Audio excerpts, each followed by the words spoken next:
Hola a todas y todos, les damos la bienvenida a la segunda clase del taller de música para videojuegos del programa Tecnofem. Mi nombre es Noelia Garzón, los voy a estar acompañando a lo largo de este taller y con nosotros está el profe Ariel. Hola Ariel, ¿cómo estás? Hola Noelia, ¿qué tal? ¿Todo bien por acá? Todo bien por acá también, estamos ansiosas y ansiosos por saber qué es lo que vamos a ver el día de hoy.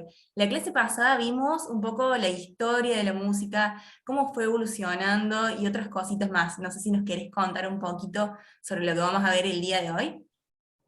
Sí, la idea de la clase de hoy es continuar y relacionarlo a lo que vimos la semana pasada sobre la historia del audio y los videojuegos, más específicamente sobre la música. Hoy vamos a ver un poquito quiénes son las personas atrás de las creaciones de las bandas sonoras, cuáles son las herramientas principales, o por lo menos las herramientas básicas necesarias para la creación de bandas sonoras, y cuáles son los procesos desde el comienzo en las reuniones con los productores de videojuegos hacia la publicación del juego terminado. Perfecto, o sea, tenemos muchas cosas para aprender el día de hoy, el perfil de las personas que componen la música, quienes están atrás de todo lo que es los sonidos de los videojuegos, así que bueno, estamos muy ansiosas y ansiosos por saber qué es lo que vamos a ver el día de hoy, así que en breve comenzamos, pero antes les recuerdo que tienen disponible un material teórico para la clase de hoy, donde el profe estuvo... eh, puso todo lo que estuvimos viendo para que hagan un repaso y además para quienes quieran acceder al certificado, sí o sí deben llenar la encuesta que se encuentra en la descripción del video, en donde también el profe le hace algunas preguntas para, bueno, corroborar si efectivamente estuvieron viendo la clase o no. Y con eso, Ariel, te dejo pase libre para que nos expliques lo de la clase de hoy. Bueno, muchas gracias, Noelia.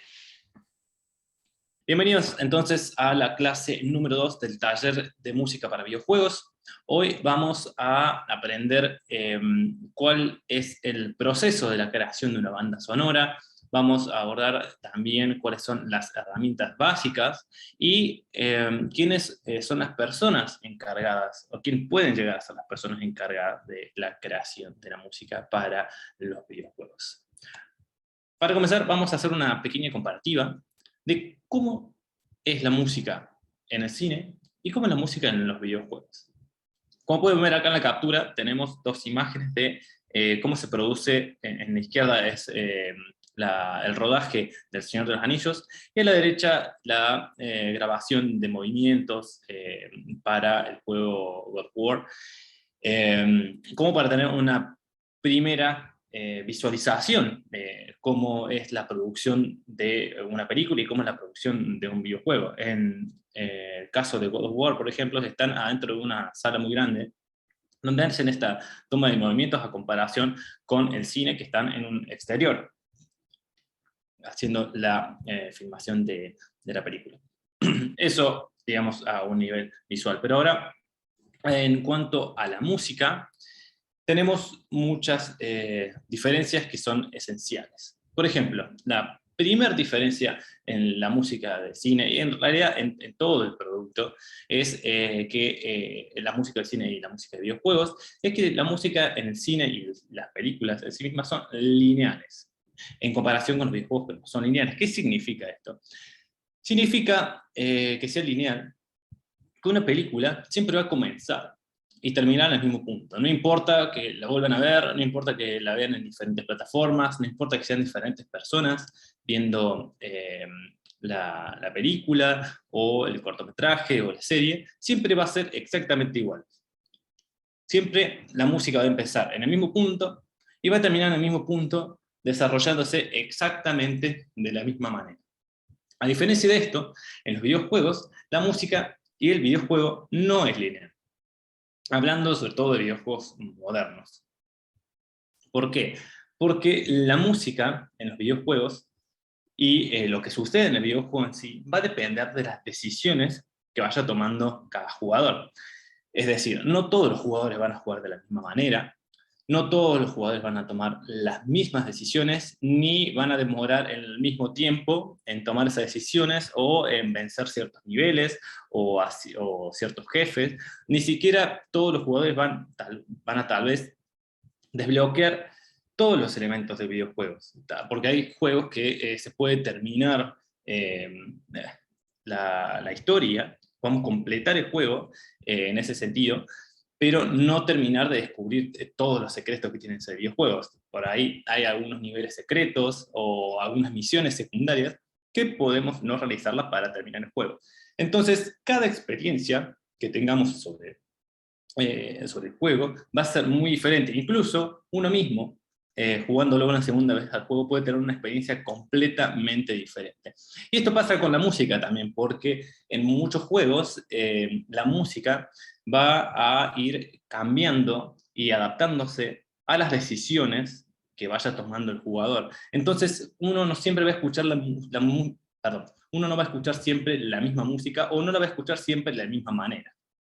Entonces, esta es una de las principales diferencias que hay entre el cine y videojuego, porque como veíamos la semana pasada en la clase de historia, esta forma de escuchar música, esta forma que responde a las decisiones que toma el oyente, que en este caso bueno, es jugador, es una forma de escuchar música que no existió nunca antes en la historia de la humanidad. Los videojuegos introducen esta nueva forma de escuchar música. Por lo tanto, bueno, la diferencia es muy grande entre un medio y el otro. Otra gran diferencia es cuál es el conductor de cada uno. Es decir, en el cine, principalmente, quien conduce todo es la narrativa, quien manda es la narrativa. La música está al servicio de la narrativa. En cambio, en los videojuegos, el principal conductor es el gameplay, es decir, son las reglas de juego, cómo se juega. Es decir, entonces, el cine está al servicio de contar una historia, generalmente. En cambio, los videojuegos están al servicio del juego mismo. Si bien los juegos pueden tener historias, ¿sí? Pueden estar fuertemente basados en recursos narrativos, pero todo lo que construyamos como productores de videojuegos va a estar principalmente trabajando de una manera dependiente hacia el gameplay o las mecánicas de juego, las reglas de juego que bueno, son formas de definir al gameplay. Vamos a estar construyendo todos los elementos para que el gameplay esté favorecido, digamos, de alguna manera. Siempre va a ser lo más importante. Otra diferencia muy importante entre entre el cine y videojuegos es que el cine no es interactivo, mientras que videojuegos sí. ¿Qué quiere decir esto? Quiere decir que cuando vemos una película, cuando vemos una serie, cuando vemos un cortometraje, como espectador somos 100% pasivos. Hay algunos casos, como Bandersnatch y demás, donde podemos interactuar de cierta manera, pero, digamos, de manera general, el espectador es completamente pasivo, es decir, nos sentamos, ponemos a reproducir o empieza la película en el cine, y simplemente estamos sentados observando y no podemos influir en absolutamente nada. A diferencia de los videojuegos, que desde que empezamos tenemos el control de nuestro poder, entonces depende de nosotros cómo avance ese juego y de nuestras decisiones, y incluso piensen en juegos donde hay diferentes finales, donde hay diferentes desarrollos en los personajes. Entonces, y que estos diferentes finales o desarrollos dependen de las decisiones que vayamos tomando a lo largo del juego, por lo cual cada vez que lo juguemos o cada persona puede tener un resultado diferente, no solamente una experiencia diferente. Otra gran diferencia es la duración de las películas o de los cortos de la serie a la duración de un videojuego. Es decir, un cortometraje puede llegar a durar aproximadamente 1 minuto, y un largometraje 1 hora, 2 horas, 3 horas, o sea, en algunos casos, como ha habido una película de superhéroes recientes, 4 horas. En comparación con los videojuegos, que, bueno, hay juegos casuales que podemos estar jugando por siempre, podemos jugar sesiones, no sé, de 15 minutos, pero seguir jugando hasta que ya simplemente no queramos jugar más. Pero hay juegos que para completarlos pueden llegar a tomar unas 80, 140 horas. Es decir, podemos pasar muchísimo más tiempo jugando un videojuego para terminarlo, que viendo tal vez una película para terminarla. ¿sí? Entonces esta es una diferencia muy importante y es verdaderamente relevante tenerlo en cuenta a la hora de producir los juegos. O sea, no solamente de producir los juegos, sino también de producir la música de estos juegos por la forma en que vamos a construir todo ese contenido. 140 horas es muchísimo tiempo, es decir, podemos pasar meses, dependiendo de la cantidad de horas que le dediquemos para poder terminar ese juego. Entonces, otra gran diferencia que se relaciona a lo que hablamos recién, es que en el cine la experiencia siempre va a ser la misma. Nosotros podemos estar más contentos, menos contentos, tristes, apurados, relajados, no importa, la experiencia siempre va a ser la misma, porque la película siempre va a ser la misma, no va a cambiar. En cambio, en los videojuegos, generalmente cada experiencia va a ser única y va a ser irrepetible. Por eso es que podemos volver a jugar a algunos juegos más de una vez y descubrir todavía cosas nuevas. Incluso podemos probar cosas que no se nos, o que no decidiríamos comúnmente cada vez que abordamos un juego por primera vez. Entonces, nos permite todavía mayores posibilidades en ese sentido, por lo menos. Otra de las características muy importantes, y que por ahí algunas de estas cosas pueden llegar a parecer un poco obvias, pero las pasamos por alto por justamente esta misma razón. Entonces, otra diferencia es que en el cine la música siempre, la música se va a reproducir una sola vez, es decir, que es lo que dura la película, o la serie, el cortometraje. En cambio, en los videojuegos la música se puede reproducir muchísimas veces. O sea, se va a reproducir las veces que pasemos por el lugar donde aparece esa música, sea la música de menú, la música del primer nivel, la música del mapa, la música de pausa, no sé, la música de una pelea con algún jefe. Entonces, hay un mayor grado de repetitividad o de cantidad de veces que vamos a escuchar una pieza musical. Que bueno, después, dependiendo del juego, esta pieza va a variar más o no, porque hay juegos que una misma pieza musical, dependiendo de lo que vaya pasando en el juego, no va a sonar exactamente igual cada vez que, por ejemplo, pase por una cámara, en un laberinto. Al principio puede que tenga una música, pero una vez que el juego avance, cuando vuelve a esa cámara, la música puede tener alguna variación, puede sufrir algún tipo de evolución también, y así cada vez que vaya avanzando el juego, si tenemos que pasar repetidas veces por esa cámara, puede que la música llegue a ser diferente.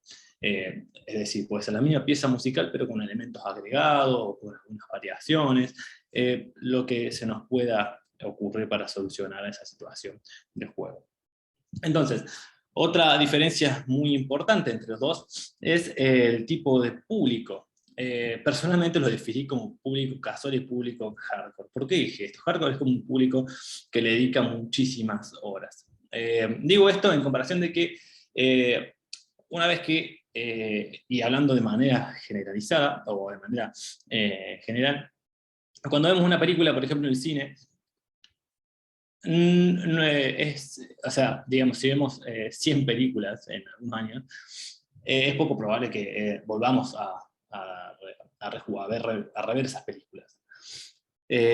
Solamente con algunas películas selectas las volvemos a ver porque, no sé, esa película nos gustó mucho, pero en general no solemos rever las películas. En cambio, en los videojuegos, hablando del público de cine en general, en cambio, los videojuegos tienen un público, podemos decir de alguna manera, más fanático. Es decir, que al pasar más tiempo en el juego, ¿sí? Buscan aprender cómo mejorar en ese juego, cómo conseguir una mejor puntuación, cómo superar cada uno de los obstáculos que se presentan en el juego, cómo resolver cada uno de los acertijos, o cómo desbloquear todos los logros en un juego, es decir, sacar todos los premios, todos los trofeos de ese juego, lo cual requiere una dedicación importante. Que va mucho más allá de terminar simplemente el juego. Es decir, el juego dura 7 horas, termino el juego, probablemente lo vuelva a rejugar o tratar de conseguir, como decía, todos estos logros. Por eso muchos juegos tienen esta modalidad que se llama, ahora me estoy olvidando el nombre, pero es como cuando jugamos el juego y lo terminamos, tiene un modo que se llama más o plus, donde podemos volver a jugar todo el juego, pero con todos los logros que hicimos la primera vez que lo terminamos. Entonces, la gente le dedica mucho más atención y tiempo para descubrir cada uno de los detalles del juego. Claramente que en algunas películas también la gente puede hacer esto, seguir investigando detalles, incluso armar comunidades, como lo que pasa con el fenómeno del Señor de los Anillos, Harry Potter y demás. Pero bueno, nada, sí encuentro, por lo menos yo, esa diferencia en cómo el público de cierta manera consume el cine o cómo consume los videojuegos.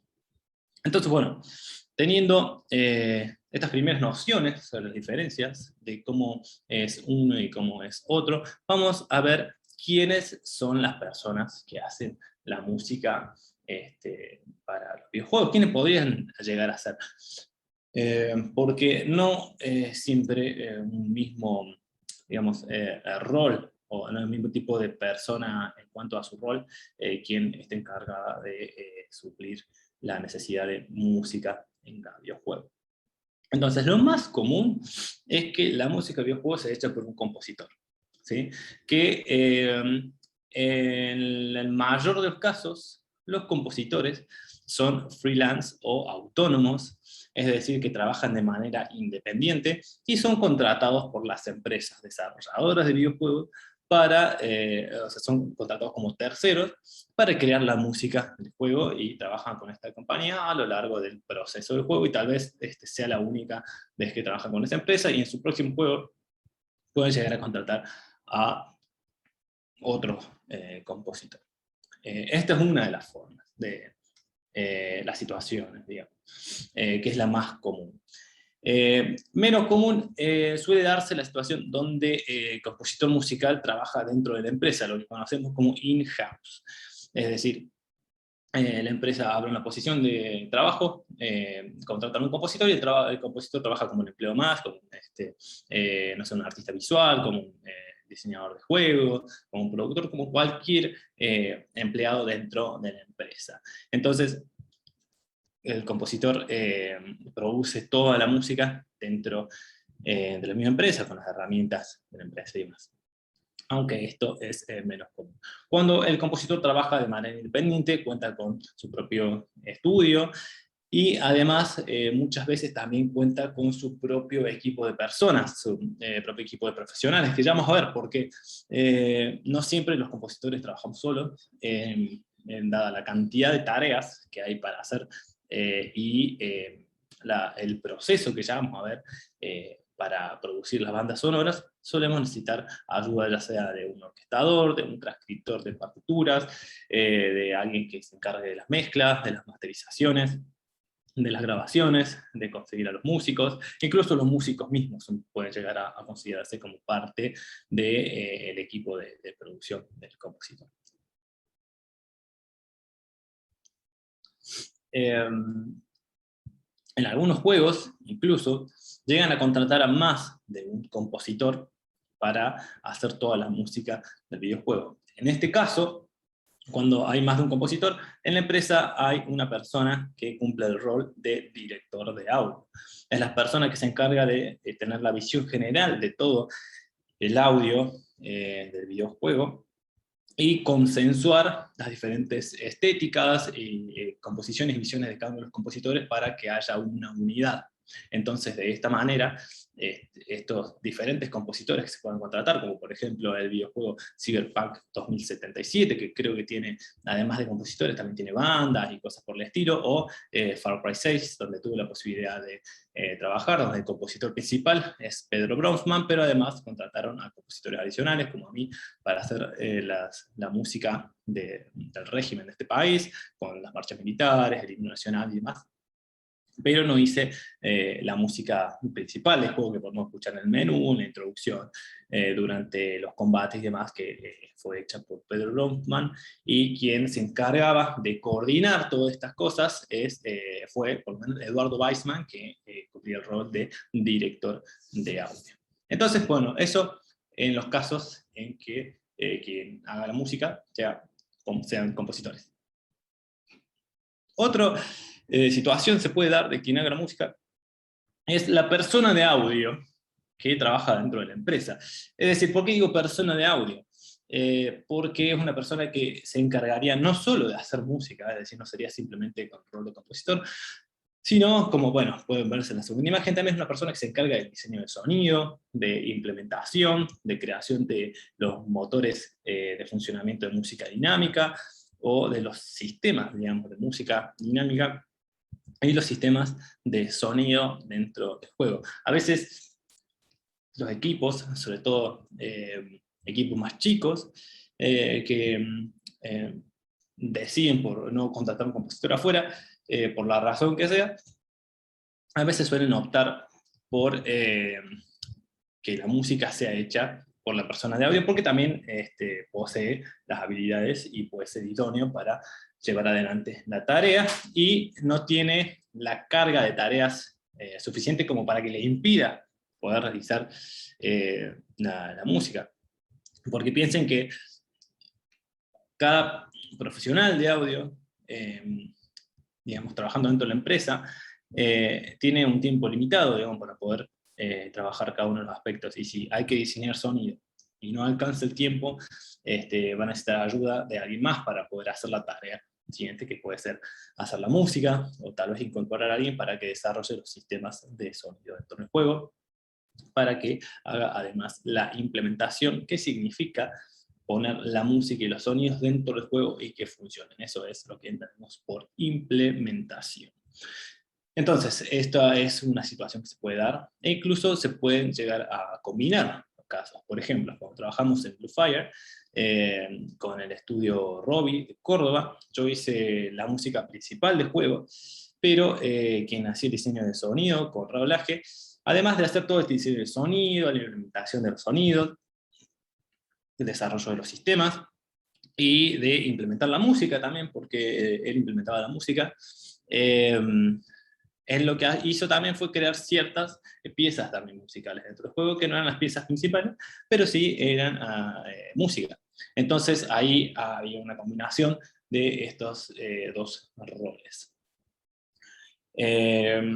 Otra forma, u otro recurso para conseguir la música para el juego, es, perdón, conseguir música licenciada.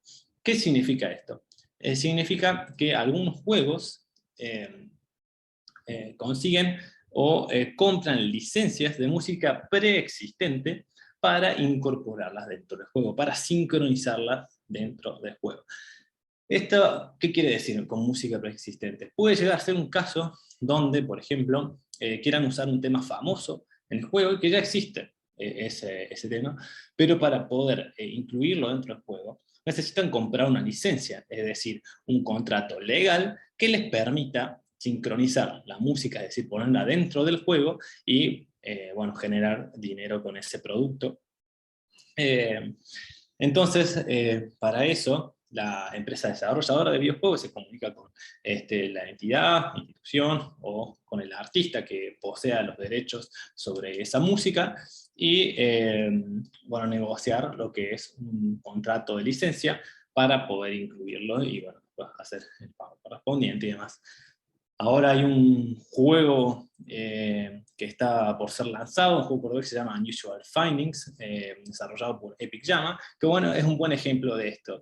Es un juego de aventuras gráficas, donde es un juego de aventuras gráficas que está basado en estética de los 80, es decir, está hecho con pixel art, que se ve todo con esa, como si fueran cuadraditos los puntos de dibujar, como para explicarlo de una manera muy simple, como los juegos de los 80, y tiene toda música que, bueno, que persigue la estética de la época. Para este juego, para promocionarlo, creo que está incluido dentro del juego, no me acuerdo,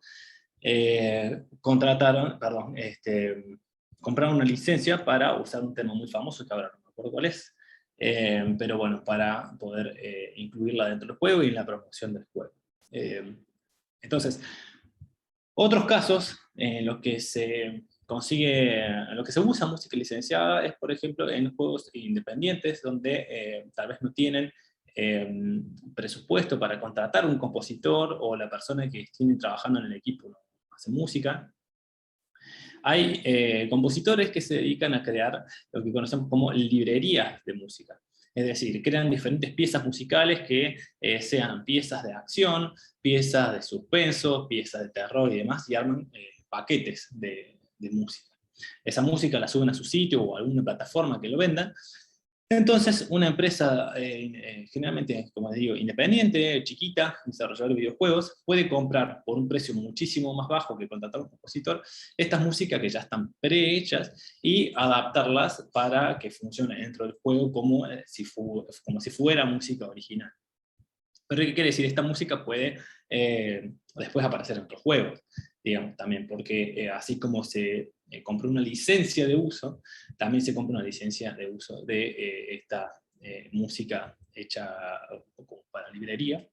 Y en algunos casos también se pueden comprar la exclusividad, es decir, que solamente ese juego tenga esa música, y eso es un poquito más caro, pero todavía sigue siendo bastante más barato que contratar un compositor profesional. Tiene sus pros y sus contras. El pro es que es un poquito más barato, pero es muy difícil hacerla funcionar hecha a medida, por un lado, para el juego, y además que esa música, bueno, pueda aparecer en otros juegos, y es o sea, es mucho más difícil que consiga generar una verdadera identidad en ese juego, ya que la música no fue hecha para el juego. Pero bueno, es otra de las formas de conseguir incluir música dentro del juego. Más abajo le dejo la explicación de lo que hablamos recién. Entonces, para repasar, quienes hacen la música de los juegos: puede ser un compositor, que puede ser autónomo, freelance, independiente, fuera del estudio desarrollador de videojuegos, o puede trabajar adentro, que acá conozco en Argentina, me acuerdo dos: la empresa Ethermax, que es la empresa que hizo Preguntados, tiene un diseñador de sonido y un compositor. Y bueno, ahora Robbie Studios tiene un compositor dentro del estudio y un diseñador de sonido. Entonces vimos el otro caso, que es la persona de audio, que también puede encargarse de hacer música, que esta persona que también hace diseño de sonido y demás, que en la foto no me expliqué bien, pero podemos ver que está grabando diferentes elementos cotidianos para hacer tipos de sonidos.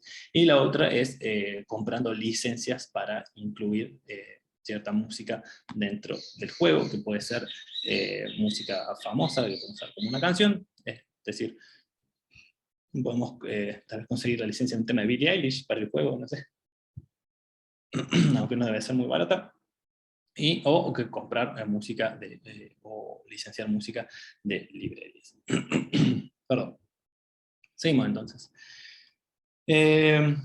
Algo muy interesante que quería contarles para traer también un poquito a la clase de hoy, lo que vimos ayer. Decíamos, bueno, ¿cómo se hace la música de juegos? ¿Cómo se hacía antes?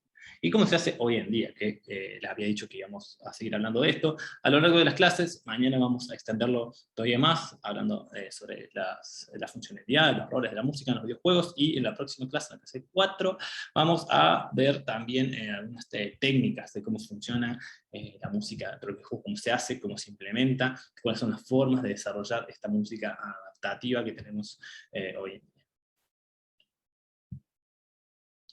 Entonces, ¿cómo se hacía antes la música del videojuego? No sé si tenía algún ejemplo más.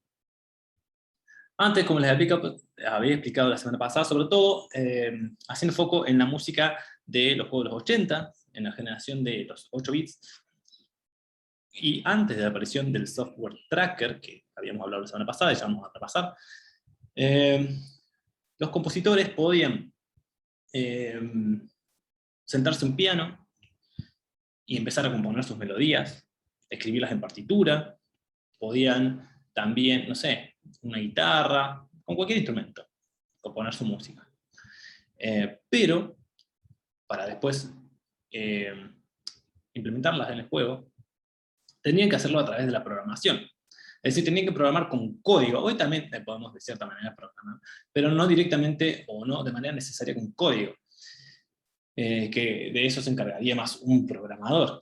Entonces, en esa época los compositores además tenían que saber programar para poder trasladar las melodías que crearan con sus pianos, que notaran de sus partituras y demás, y que tal vez hasta ellos mismos se podían grabar y demás.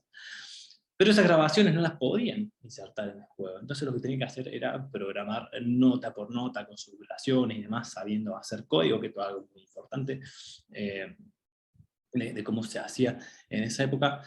Y otra de las cosas que tenían en esa época es que no tenían instrumentos para hacerlo. Es decir, no podían contar con un violín. O como cuando surge la frecuencia modulada, que les había contado ayer, donde a partir de modificar ciertas ondas básicas, de complejizarlas, podían imitar el sonido de ciertos instrumentos, como lo hacen los sintetizadores, que usan la misma técnica, para hacer con un teclado, por ejemplo, un sonido de violines, un sonido de clarinete, un sonido de percusión, y que suene bastante parecido a lo que es la vida real, y nosotros podemos escuchar y detectar, decir, eso es un violín, eso es un clarinete, aunque no lo sea, digamos, porque son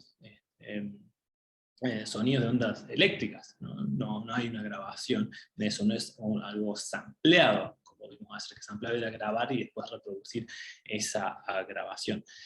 Entonces, ¿con qué contaban en esa época? ¿Qué vimos hacer? Contaban con estas 4 osciladores que podían producir sonidos de onda cuadrada, onda triangulada, onda senoidal, se podía tal vez agregar algún filtro, tenían este último que se usaba para el ruido, pero bueno, eso era todo, digamos. No había algo que pareciera que sonara como un violín o cosas por el estilo. Con esas únicas ondas de sonido tenían que hacer absolutamente todo, y además tenían la limitación de que los sonidos, los efectos de sonidos eran mucho más importantes, y si alguno sonaba se tenía que apagar uno de estos canales, es decir, se nos quedaba sin alguno de los elementos la música, por lo menos durante el momento en que sonara ese efecto de sonido. Y como si eso fuera poco, además tenían muy poca capacidad de almacenamiento. Esto quiere decir que no podían poner la cantidad de música que quisieran, sino que tenían que tener ciertas duraciones para poder tener todo el juego con música, pero con piezas de música, como decía, reducidas, para que en el total de sumarse toda esa música sea, no sobrepase la capacidad de almacenamiento que había destinada para la música. Entonces, y bueno, eso era como funcionaba antes. ¿Qué pasa hoy en día? Hoy en día, por un lado, el almacenamiento no es un problema. Digamos, podemos crear toda la música que queramos en la mejor calidad y no va a haber problemas, a menos que claramente estemos trabajando, no sé, en un dispositivo móvil, como un juego para celular, o alguna plataforma que tenga capacidades reducidas.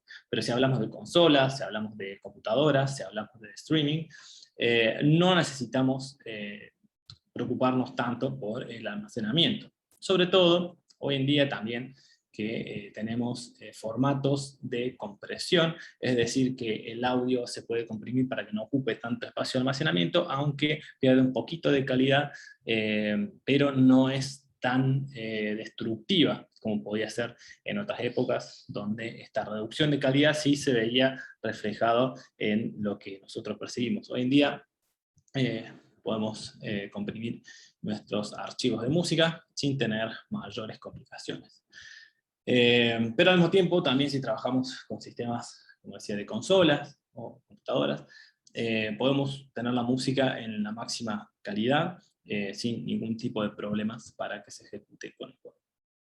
Entonces, no solo eso, sino que hoy en día, como ven acá en la foto, esta es una sesión de grabación de orquesta, podemos tener a todos esos músicos metidos dentro del juego.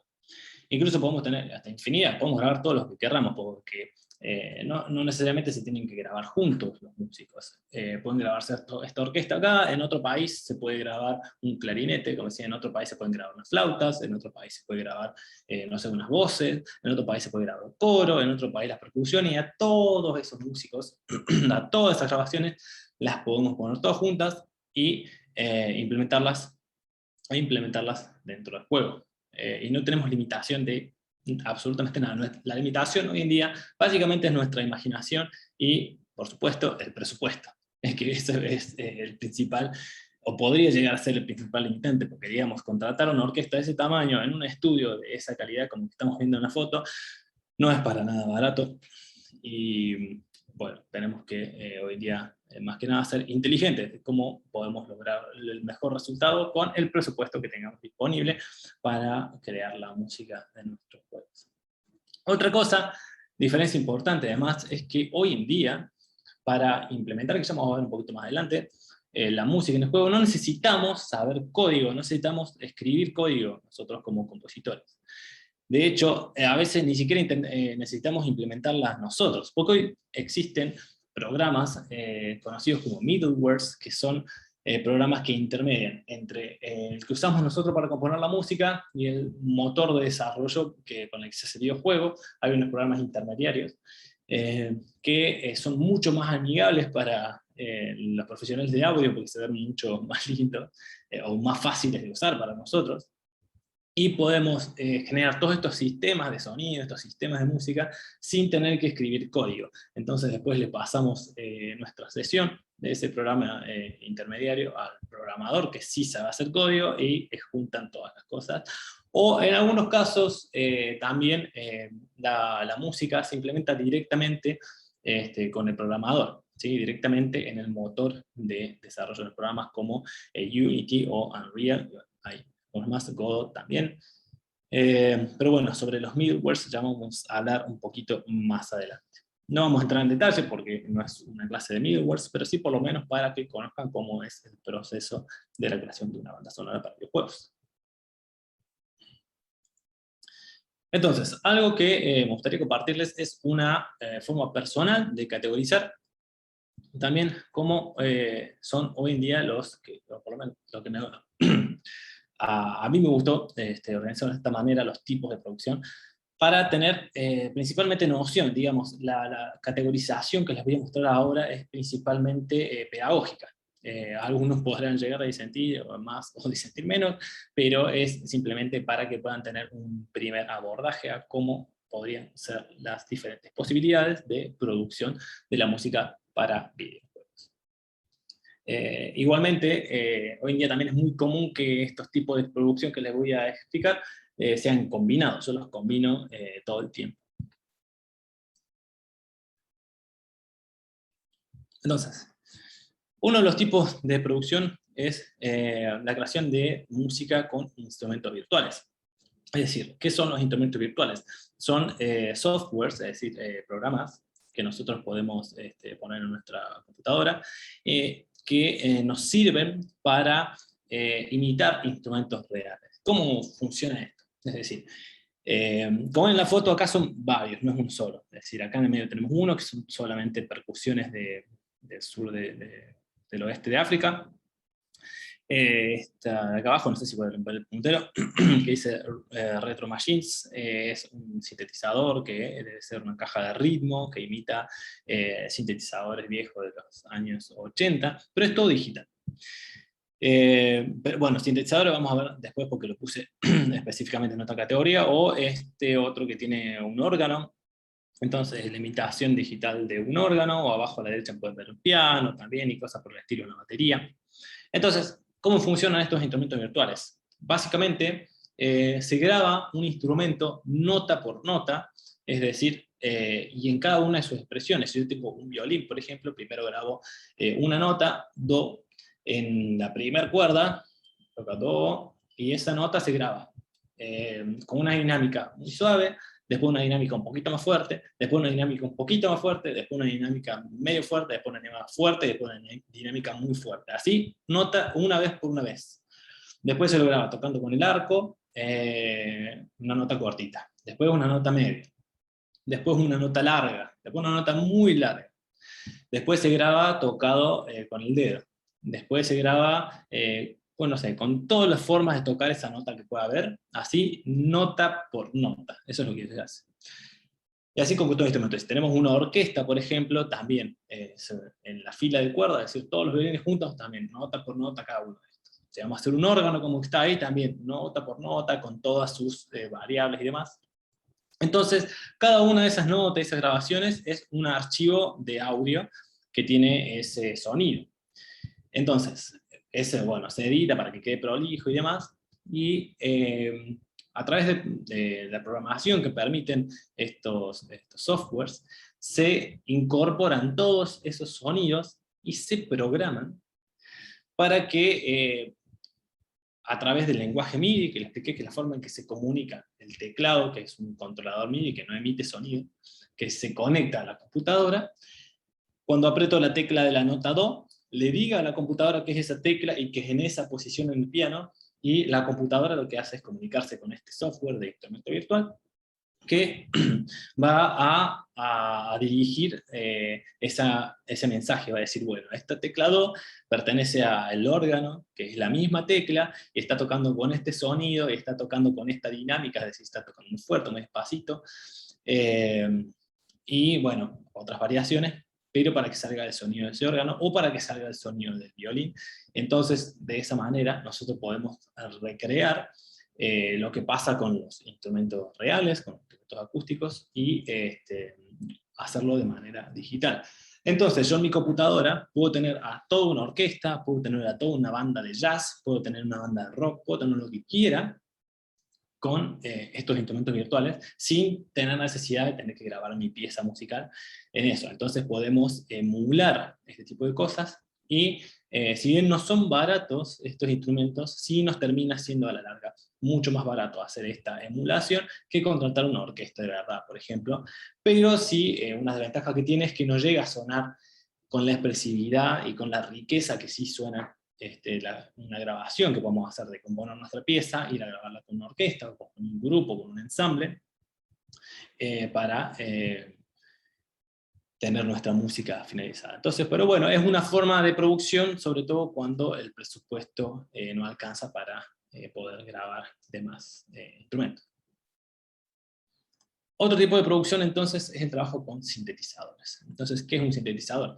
Los sintetizadores son instrumentos musicales electrónicos que a través de circuitos, es decir, tienen una placa incorporada adentro, que es un poquito la lógica que explicamos de cómo funciona la música de los 8 bits. Entonces, circuitos electrónicos que después se pueden amplificar y hacer diferentes sonidos.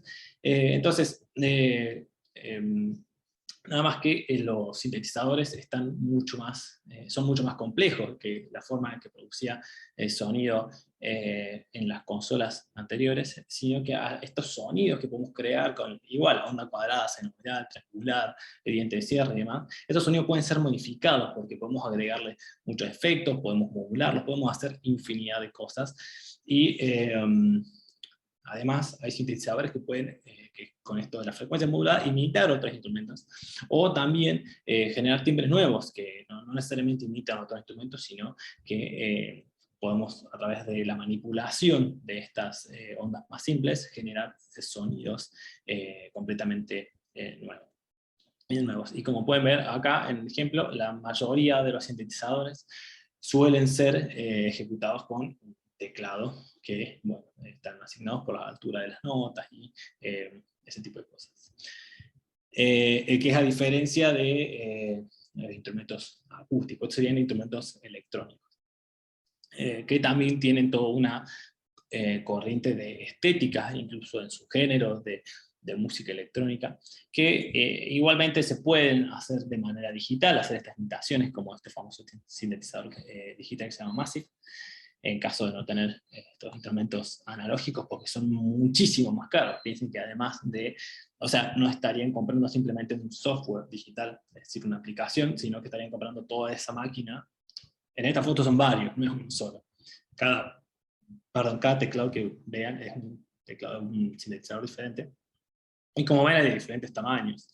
Incluso esto que está en el medio, que es una caja grandota, eso es un solo sintetizador, pero tiene diferentes módulos. Pero bueno, eso sería para otra clase. Entonces, otro tipo de producción es las producciones con grabaciones. Es decir, a diferencia de lo que era el trabajo con instrumentos virtuales, donde se emula la música que podría resultar de un ensamble de músicos, o de un músico solista, incluso o de un cantante, incluso llegan a imitar, se le puede llegar a poner texto, porque tan avanzada está la tecnología que podemos hacer hasta esas imitaciones. Este tercer tipo de producción es cuando es ya todo o casi todo grabado. Es decir, yo estoy haciendo mi música de orquesta para este juego de aventura, demás, no sé, Final Fantasy, que ustedes quieran, y voy preparando lo que ayer hablamos como maquetas. Ah, no, las maquetas vamos a hablar. Voy preparando estas piezas, estas primeras maquetas, estos primeros bocetos de música durante el desarrollo del juego, con instrumentos virtuales, pero que serían al final de la producción, o sea, cuando la música ya está toda lista, se grabaría todo completamente. Es decir, eso se pasa a partitura, vamos a un estudio con una orquesta y grabamos toda esa música. Entonces, ese sería el tercer tipo de producción, que, bueno, yo categoricé así. Hoy en día suele estar todo bastante mezclado, se pueden usar todas las técnicas juntas. Un ejemplo es la música de Blue Fire. ¿Cómo era eso? Es una música con orquesta, pero al mismo tiempo tiene algunos elementos de sintetizadores, y también algunos instrumentos, no todos, fueron grabados para enriquecer todos estos sonidos. ¿Por qué solamente algunos instrumentos? Porque no había presupuesto para grabar a toda la orquesta, pero sí queríamos un sonido de orquesta. Y este mismo sonido con orquesta tenía algunos instrumentos solistas, es decir, que se destacaban por sí solos, estos instrumentos, como para explicarlo de cierta manera, y sonaban más al frente o más presentes que en la orquesta que acompañaba de fondo. Entonces, dado ese presupuesto, lo que hice fue decidir grabar a estos instrumentos solistas, que fue una cantante soprano, un violonchelo y algunos vientos como el oboe, la flauta o el corno inglés. Y sumar estos instrumentos que grabé con músicos de acá de Córdoba, sumárselos a la orquesta, y además sumárselos a estos sintetizadores, que bueno, en mi caso fueron digitales, para crear toda esta música de Blue Fire, que de hecho se los podía mostrar.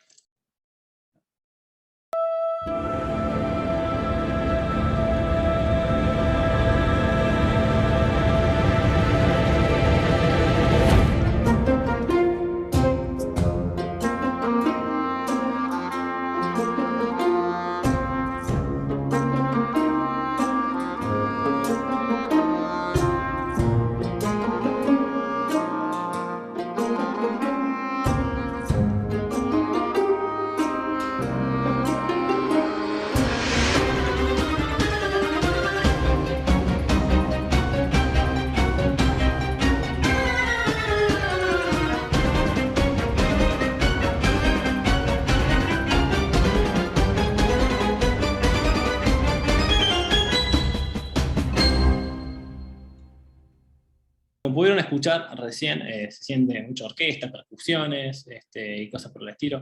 Algunos tal vez habrán notado los sintetizadores también, pero como verán, en ningún momento se ve eso en el video.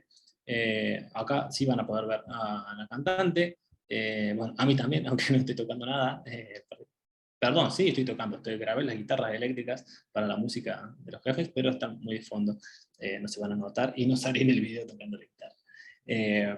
Pero bueno, también pueden ver el corno inglés, y sigamos en otro instrumento, sigue el cello también, ¿qué más? A ver, la flauta, no sé si se va a ver, sí, acá está, y, oh, perdón, ya lo voy a encontrar, ahí está, y la flauta también.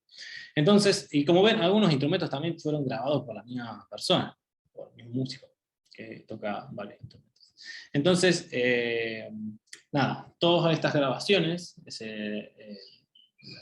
las puse en mi programa para Meter Música. En realidad, trabajamos con el chico que está grabando, que es Mario Carnerero, de 440 Estudio, acá en Córdoba. Y juntamos todo, juntamos esto de la orquesta que yo hice con instrumentos virtuales, estos sonidos de sintetizadores que agregué para dar cierta fuerza y demás. Y le sumamos estas grabaciones, que son los instrumentos que hacen las melodías principales, también son las que más se destacan. Entonces eso hace que en la música tenga un realismo y una riqueza mucho mayor a que si hubiera sido todo absolutamente con instrumentos virtuales emulando. De esta manera gana mucho valor la música, Y además, bueno, claro, suena mucho mejor y uno también como compositor está contento de tener algo que suene por lo menos más cercano a la idea que tenemos. Así que bueno, nada, esa es la combinación de los tres elementos que hoy es bastante común. A veces se usan más instrumentos virtuales y menos instrumentos grabados. A veces se usan poquitos de instrumentos virtuales porque consiguen ciertos elementos que por ahí grabarlos llevaría demasiado trabajo hacerlo y son cosas muy cortitas. De esta manera, entonces, la música queda mucho más enriquecida y además consigue otro valor, porque suena con otra calidez, tiene una interpretación un poco, por lo menos, más cercana a lo que como compositor tenemos nuestra idea de resultado final. Entonces, bueno, nada, estas técnicas son muy comunes hoy en día. Para continuar, entonces, antes de cerrar la clase de hoy, vamos a ver entonces cuáles son las herramientas, por lo menos las herramientas básicas que necesitamos para crear, o que se usan para crear la banda sonora de un videojuego, para crear la música de los videojuegos. Entonces vamos a ver las necesidades de hardware, es decir, los elementos físicos, y del software, que son los programas, los elementos digitales. Como pueden ver, esta es una foto de un pequeño estudio o incluso home studio, eh, que es muy, muy común. Muchísimos compositores hoy en día, incluso compositores famosos, tienen estudios similares, y generalmente esos estudios grandes que vemos como en la grabación de recién, son estudios dedicados a grabar, no es el estudio de un compositor. Eso es muy, muy caro. Entonces, cuando un compositor graba con una orquesta, por más que esté dirigiendo y demás, alquilan estos estudios para poder hacer estas grabaciones, pero este tipo de estudio, incluso un poquito más grande, dependiendo de la sala que tengamos, es lo más común que podemos encontrar, con mejores o peores equipos, con más, con menos equipos, no peores equipos, sino como poner equipos no tan caros, con más o menos instrumentos, o un poquito más grande, un poquito más chico, pero esto es bastante estándar, y estamos hablando tanto de la compositora que hizo la música de la serie de Witcher, hasta el compositor que hizo la música de Journey, o no sé, muchísimos. Así, incluso yo también tenemos estas características muy comunes. Entonces, bueno, algo que me olvidé de agregar acá es que necesitamos una sala, un lugar donde estar, para poder trabajar por lo menos de una manera cómoda, ¿no? Porque después hay algunas formas diferentes de hacer la música de los juegos. A veces en un estudio de desarrollo de juego donde el compositor está dentro de ese estudio, no tiene una sala exclusiva para hacer la música, entonces suelen trabajar con auriculares. No es lo más sano a veces para los oídos estar todo el tiempo con auriculares, pero bueno, a veces es la forma que consiguen para poder trabajar. Entonces, en cuanto a elementos de hardware o elementos físicos, lo principal que tenemos que tener es una computadora, digamos, porque ahí es donde vamos a hacer absolutamente todo. Incluso, tal vez, solo con la computadora podamos llegar a hacer bastante cosas. Esta computadora es importante para nosotros que tenga una buena capacidad de memoria RAM, porque, por ejemplo, estos instrumentos virtuales usan mucho proceso de RAM. Y, no sé, nuestro microprocesador que sea bastante veloz también para poder hacer los procesos de audio. Y bueno, almacenamiento también. Cada instrumento virtual consume una capacidad de almacenamiento bastante, bastante grande. Entonces, nuestra computadora siempre, lo mejor que podemos conseguir va a ser lo mejor, valga la redundancia. Incluso algunos compositores tienen más de una computadora que están conectadas para trabajar en una misma sesión. Y compositores como John Powell, que hizo la música de Cómo entrenar a tu dragón, que, bueno, él trabaja con un equipo de gente, entonces tiene el mismo sistema de computadora y demás, triplicado. Están en 3 salas diferentes, donde creo que están en 3 salas, pero sí tienen el mismo sistema, las computadoras son iguales y están todas conectadas, entonces él se termina de dar una idea y ya directamente está sincronizada con la otra computadora y su asistente puede hacer las ediciones necesarias, y al mismo tiempo se graba en otro programa de otra computadora donde pueden hacer las primeras mezclas y cosas por el estilo. Entonces computadora. Después placa de sonido. Bueno, la placa de sonido es muy importante. Algunas computadoras como las Macs tienen un sonido integrado que funciona muy bien y no tienen casi latencia. Es decir, cuando trabajamos con instrumentos virtuales y cosas por el estilo, existe un retardo entre que presionamos la tecla de nuestro controlador MIDI y que se emite el sonido. Entonces, eso es muy común, sobre todo en computadoras con Windows, donde no tienen una gran, un gran, eh, una gran capacidad de audio integrado. Pero las Macs casi no tienen ese pequeño retardo. Lo que hacen las placas de sonido, bueno, como una de las características es bueno, evitar este retardo y podemos trabajar mejor, pero además la placa de sonido lo que va a hacer principalmente es procesar todo el sonido, va a hacer las conversiones a analógico-digital. Significa que cuando voy a grabar, por ejemplo, mi voz sería algo analógico, que imprime el aire y demás, algo mecánico, que va a ser captado por el micrófono, eso se transforma en una señal eléctrica, y esa señal eléctrica llega a la placa de sonido que lo transforma en una señal digital, o sea, es decir, lo transforma en unos y ceros para que los programas de nuestra computadora puedan entender qué es eso. Y lo mismo al revés, cuando nosotros damos play o cuando tocamos un instrumento virtual o lo que sea, la computadora le manda esa señal a la placa de sonido y la placa de sonido, o sea, esos 1 y 0, lo transforma en una señal eléctrica que es enviada a nuestros parlantes o monitores de audio y esa se transforma en sonido. Eso es la transformación analógico-digital que hace nuestra placa de sonido. Entonces, dependiendo de la placa de sonido vamos a tener mejor, podemos llegar a tener mejor calidad de sonido por los conversores, preamplificadores y demás. Entonces, bueno, la placa de sonido para nosotros es muy, muy importante. Después, otro elemento muy importante que parece un poco obvio que hablábamos recién, que es tener monitores de audio, o lo que serían parlantes, que van a ser los elementos que traduzcan estas señales. Entonces, mientras mejor fidelidad tengan, mejor va a ser lo que vamos a escuchar, es decir, va a ser más transparente, en el sentido de que nos van a mostrar en sonido lo más fiel a lo que estaría sonando o que debería sonar, porque algunos monitores de audio pueden tener ciertas frecuencias que las reproducen más mal o las reproducen de más, entonces eso provoca un desbalance. Y yo después cuando voy a escuchar en otro sistema lo que hice, en el auto, en una computadora o en el celular o con otros auriculares, puede llegar a sonar muy diferente a lo que yo escuchaba con los monitores de audio. Entonces, bueno, para nosotros también es algo muy importante tener un buen control de lo que está sonando.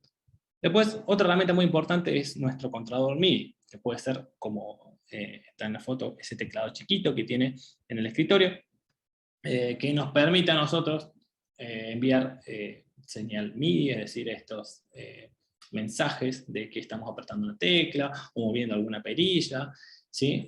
Para enviar esta información a la computadora y poder seguir trabajando con el audio, es decir, grabar lo que interpretemos con nuestros instrumentos virtuales, sintetizadores, o tal vez hacer algunos efectos, controlar volúmenes, cosas por el estilo.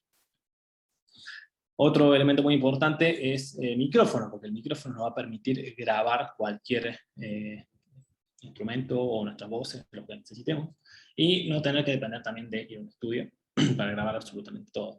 Entonces, el micrófono también es algo muy importante para poder nosotros resolver cosas más rápido y de manera también más efectiva. Después, si necesitamos una calidad mayor, una mejor sala, o por ahí grabar ensambles más grandes, ahí sí, seguramente podemos alquilar algún estudio e ir a grabar, como lo que vieron recién de Bluefire. Eso lo grabamos en el estudio 440. Pero, por ejemplo, ahora si quieren pueden escuchar, acaba de salir el soundtrack de Tinitopia, pueden escucharlo en Spotify, buscan mi nombre, Ariel Contreras Esquivel, Tinitopia, y van a poder escuchar ahí. Yo grabé la mayoría de los instrumentos, lo grabé yo en mi estudio con mi micrófono, y grabo guitarras, melódicas, flautas, ocarinas, e incluso me grabé yo también cantando. Así que bueno, el micrófono es una herramienta muy importante. Y no menos importante, a pesar de que está el último, siempre me gusta agregar este elemento en La silla es muy importante, porque es muy importante para nuestra salud. Piensen que estamos horas ahí, entonces sentarnos en una silla de madera no es para nada saludable para nuestro cuerpo. Entonces, si queremos, para los compositores que queremos vivir de esto y vamos a estar haciendo esto hasta que el cuerpo nos permita, hay que tratar de ayudar al cuerpo de que nos permita hacerlo la mayor cantidad de tiempo posible en años. Entonces, la silla es un elemento muy importante en el que invertimos para poder estar cómodos. Incluso, ya hoy en día hay sistemas de escritorios que se elevan, entonces también hasta trabajan parados una parte del tiempo de producción de música. Esto entonces relacionado a hardware o elementos físicos. Tanto al software como a lo que serían aplicaciones o elementos digitales, vamos a tener al menos algunos elementos muy importantes. El más importante de todo, que es donde vamos a secuenciar nuestra música, es decir, donde vamos a escribir toda esta información MIDI para que después se reproduzca con nuestro instrumento actual, donde vamos a grabar, donde vamos a editar, donde vamos a mezclar, y todo este tipo de cosas, es el que se conoce como DAW, o Digital Audio Workstation, o estación digital de trabajo. Es decir, es un programita como el que ven acá en negro, y en este programa podemos hacer absolutamente todo. Hacemos nuestras ediciones, hacemos nuestras grabaciones, hacemos nuestras secuenciaciones, nuestros instrumentos virtuales, tenemos todo ese tipo de funcionalidades donde vamos a producir nuestra música. Hay diferentes tipos de DAW, hay varios, y va a depender de cada quien usa el que más le gusta, básicamente. Son todos muy buenos. Yo uso principalmente Cubase, que es el de la foto que ven acá. Puse esa foto justamente porque es el que más uso en estos últimos años. Entonces, ese va a ser nuestro software principal, así que nosotros lo aprendemos a usar, tratamos de aprender a usar al máximo para poder aprovechar todas sus ventajas. Luego de esto, claramente vamos a necesitar tener instrumentos virtuales. Ahí tenemos de todas las opciones. Hay instrumentos virtuales que son muy, muy caros, que valen, no sé, $2.000. Y de ahí hay algunos hasta más caros o paquetes, pero por suerte hay muchos más baratos e incluso gratis. Y algunos vienen hasta incorporados con nuestro DAW y nos permiten, bueno, hacer nuestras producciones con una mejor o una peor calidad. Dentro de eso también vamos a necesitar lo que conocemos como plugins, que son también software que nos permiten hacer efectos de audio o edición de audio, como ecualizaciones, compresiones, reverberancias, delays y cosas por el estilo, que también pasa lo mismo. Algunos vienen con nuestro DAW y son muy buenos, yo uso bastante los de Cubase, y si no, otros son de otras compañías que también, claro, se compran, aunque algunas tienen algunos plugins gratuitos. Incluso a veces hay ofertas como Black Friday y demás, donde regalan algún plugin. Pero son muy importantes para poder aprovechar al máximo y sacar el mejor sonido de nuestros instrumentos virtuales o de nuestras propias grabaciones. Otro software muy, pero muy importante que vamos a necesitar, o que por lo menos yo uso mucho, es un editor de partituras. ¿Para qué es esto? Porque cuando vamos a trabajar con otros músicos que queremos que graben nuestra música, necesitamos escribir la partitura para que sepan que tienen que tocar. Incluso en grandes producciones, como las grabaciones que se hacen en Abbey Road, en Londres, que son los que grabaron Star Wars y demás, los músicos tocan todo a primera vista. ¿Qué quiere decir esto? Tienen la partitura cerrada en su atril, ellos nunca vieron ni escucharon esa música. Cuando se está por grabar y el director está con la batuta por dar la entrada para tocar, bueno, ellos ahí abren la partitura, revisan un poquito, pero de ahí se cuentan. Cuando entran a grabar, ellos tocan todo leyéndolo por primera vez, y tocan espectacular. Es un nivel muy, muy alto y muy difícil de llegar, pero bueno, también es una forma de trabajar. Entonces, tener las partituras prolijas, bien escritas, y que todos los músicos tengan la partitura correspondiente es muy, muy importante. Entonces, bueno, saber manejar este software para poder trabajar las partituras para mí es algo muy importante. En mi caso uso mucho Sibelius y ahora estoy empezando a entrar en el mundo de Dorico y de Finale, que también son los tres editores de partituras, pero son diferentes. Algunos tienen diferentes como facilidades para hacer ciertas cosas. Así que nada, teniendo estas herramientas básicas es lo que usamos para crear las bandas sonoras de los videojuegos, que también son las mismas herramientas que para las películas, para eh, las publicidades y cosas por el estilo. Ya vamos a ver entonces en la clase que viene cuáles son las herramientas específicas. Algo me olvidé acá que es para implementar, que no es completamente necesario, serían estos middlewares que habíamos hablado antes, que son exclusivamente para videojuegos. Así que bueno, sin más, hasta acá llegamos con la clase número 2 de música para videojuegos. Ya la semana que viene vamos a seguir expandiendo lo que nos queda un poquito para hoy y los próximos temas también. Ariel, qué interesante todo lo que nos estuviste dando el día de hoy. Bastante increíble todo lo que es el mundo de la música, de cómo se puede llegar a componer todo, ya sea desde lo que es, como decís vos, por ejemplo, comprarle a algún cantante una música que está de moda, como puede ser, no sé, Miley Cyrus, Katy Perry, más que nada el pop se usa mucho en el tema de los videojuegos, hasta componerlo uno mismo con los sonidos, con la producción de artistas, músicos. La verdad que es bastante amplio y todavía falta mucho para ver de todo este tema, Ariel. Sí, hay un montón. De hecho, tendríamos que dar carrera para todo esto, ¿no? Incluso En vos 4 clases estás vamos a tener una en... aproximación. Claro, sí, esa es la idea es poder desde TecnoFem acercarles lo que es la música para videojuegos, para que se interesen, para que después incursionen sobre este sector, y obviamente para que complementen todo lo que estuvimos viendo en los ejes anteriores. Em, Ari, no sé si querés agregar algo más antes de dar cierre a la clase. No, creo que no, porque tenemos un montón para ver ya la semana que viene y por ahí algunas últimas conclusiones pueden llegar a ser hacia el final, pero bueno, nada, sí, puedo aprovechar el final de la clase para decirles que si me quieren buscar, pueden ir a arielse.com o buscarme en Spotify y bueno, ver algunas de escuchar algunas de las músicas de videojuegos en las que estuve trabajando. Perfecto, perfecto. Y ahí me hiciste acordar una cosita, que Sí, recuerden que en el caso de que quieran hacer alguna consulta al equipo de Tecnofem, al profe Ariel, nos pueden mandar un mail a consultastecnofem@gmail.com y ahí lo vamos a estar evacuando.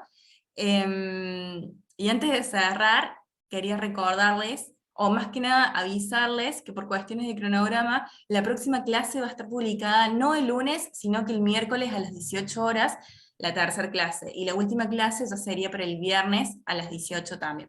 Eh, Eso nada más, Ariel. Algo, quizás acá ya podamos dar el cierre de la clase, o nos querés adelantar qué es lo que vamos a ver la clase que viene. sí, cómo no, la semana que viene vamos a ver todo el proceso, un poquito que nos queda, de cómo se hace la música de videojuegos, y vamos a también a ver cuáles son los roles y funciones de la música de los videojuegos. Perfecto, entonces queda un largo recorrido, nos quedan 2 clases para seguir aprendiendo lo que es música para videojuegos, así que los esperamos el miércoles a las 18 horas en el canal de YouTube del Ministerio de la Mujer. Muchísimas gracias, Ariel, muchísimas gracias a todas y todos. Muchas gracias a vos, Noelia, y nos vemos la semana que viene. Chao, chao, nos vemos.